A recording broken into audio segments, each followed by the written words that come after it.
atau biasa disebut kresek telah menjadi benda primer yang selalu kita butuhkan keberadaannya. Terlebih saat kita membutuhkan alat untuk membawa sesuatu, baik itu ke pasar, membeli makanan, hingga berbelanja. Dengan kantong plastik, tentu kita merasa lebih praktis dalam membawa berbagai barang belanja. Tahukah Anda, jika setiap tahun sekitar 500 miliar hingga 1 triliun kantong plastik digunakan di seluruh dunia? Diperkirakan setiap orang menghabiskan 170 kantong plastik setiap tahunnya, dan lebih dari 17 miliar kantong plastik dibagikan secara gratis oleh supermarket di seluruh dunia. Sayangnya, kantong plastik ternyata memiliki dampak yang buruk bagi lingkungan. Dan berikut ulasan mengenai kantong plastik versi on the spot.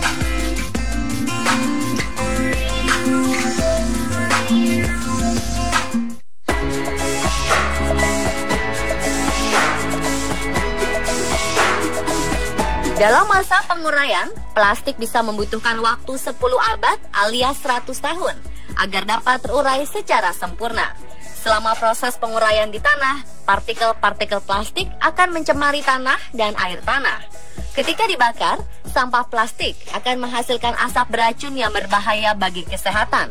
Dan jika proses pembakarannya tidak sempurna, plastik akan mengurai di udara sebagai dioksin. Senyawa ini sendiri sangat berbahaya bila terhirup oleh manusia karena memicu penyakit kanker, hepatitis, pembengkakan hati, gangguan sistem saraf, dan depresi. Kantong plastik juga disebut-sebut sebagai salah satu penyebab perubahan iklim karena sejak awal proses produksi hingga tahap pembuangan, sampah plastik mengemisikan gas rumah kaca ke atmosfer.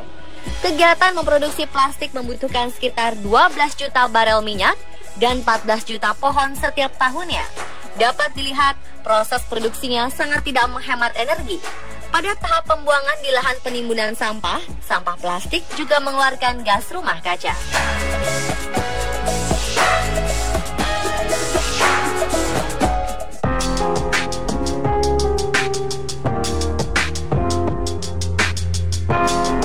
Lalu, negara mana penghasil limbah plastik terbesar di dunia? Apakah negara kita termasuk di antaranya? Dari 5 negara teratas sebagai penghasil sampah plastik yang berakhir di lautan, Cina menempati posisi pertama. Hasil studi University of Georgia mengungkapkan bahwa Cina adalah negara konsumen plastik terbesar di dunia. Dari rata-rata 11,5 juta ton sampah plastik per tahun, sebanyak 78% diantaranya terbuang di lautan. Jika dihitung, setiap penduduk di wilayah pesisir Cina membuang 33,6 kg plastik ke laut per tahunnya.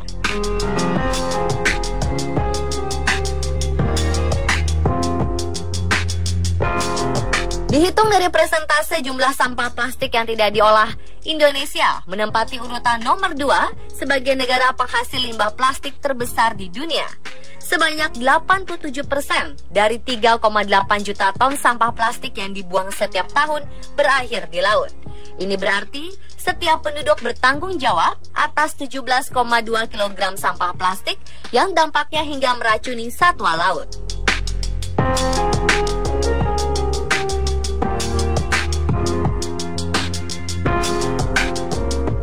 Sedikitnya 2,2 juta ton sampah plastik diproduksi Filipina setiap tahun. Sayangnya, 83% atau sekitar 1,8 juta ton sampah plastik dari negara yang beribu kota di Manila ini tidak diolah dan mengapung di lautan. Secara keseluruhan, setiap penduduk pesisir Filipina membuang 22,6 kg sampah plastik ke laut per tahunnya.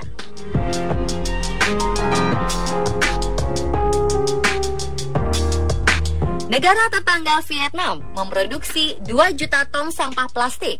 Dari jumlah ini, sebanyak 1,8 juta ton atau 88% sampah plastik berakhir di laut. Artinya, setiap penduduk pesisir Vietnam membuang 32,9 kg sampah plastik laut tiap tahunnya. Hal ini jelas menimbulkan efek buruk bagi biota dan ekosistem perairan.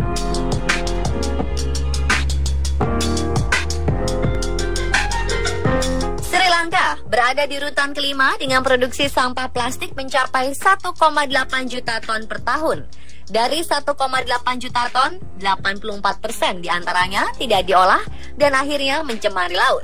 Tercatat, setiap penduduk pesisir Sri Lanka bertanggung jawab atas 109 kg sampah plastik per tahunnya.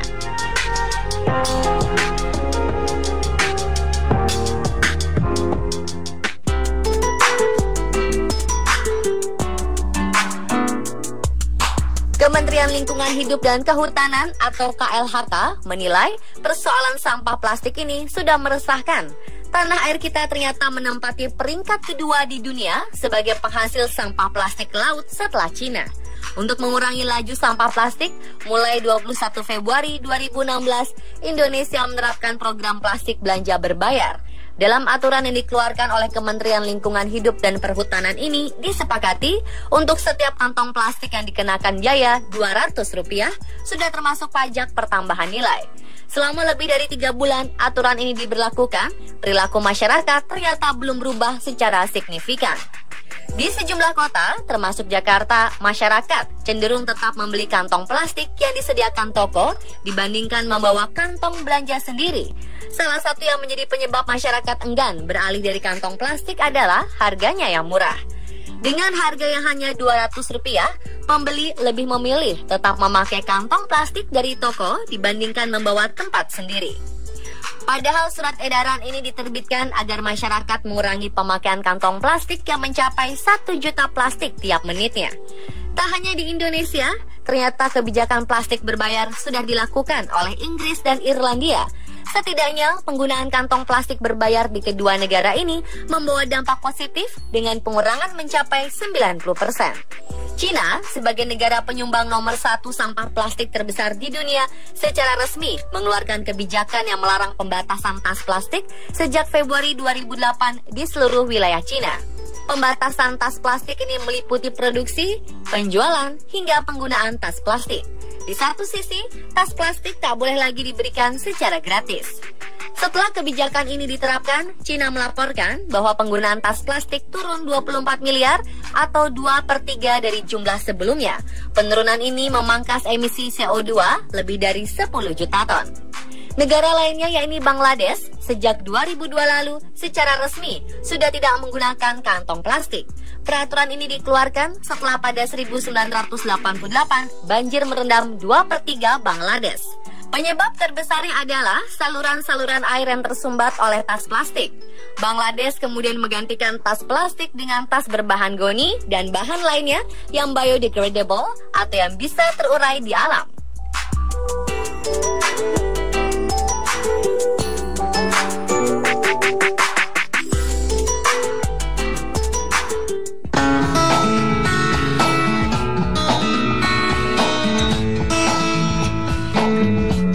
Dari sini muncul wacana biobag. Seperti apa kantong plastik biobag? Biobag adalah kantong plastik ramah lingkungan dengan bahan baku dari kulit jagung dan dapat terurai di tanah dengan sendirinya. Biobag juga cocok digunakan sebagai pembungkus daging dan ikan sebelum dimasukkan ke dalam lemari pendingin. Produk ini mampu bertahan selama 2 bulan tanpa lengket saat pencairan. Beberapa negara seperti Amerika Serikat, Kanada, Perancis, Inggris, Australia, Norwegia, Singapura, dan Indonesia telah menggunakannya.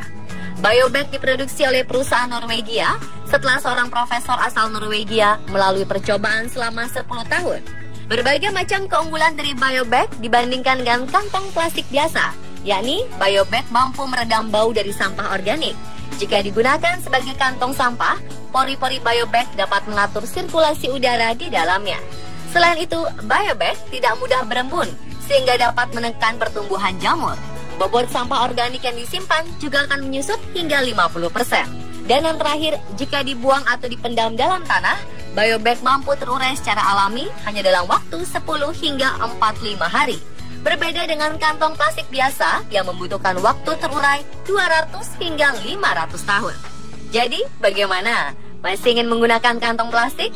Alangkah baiknya jika kita bisa mengurangi limbah plastik dengan membawa tas sendiri saat berbelanja ya.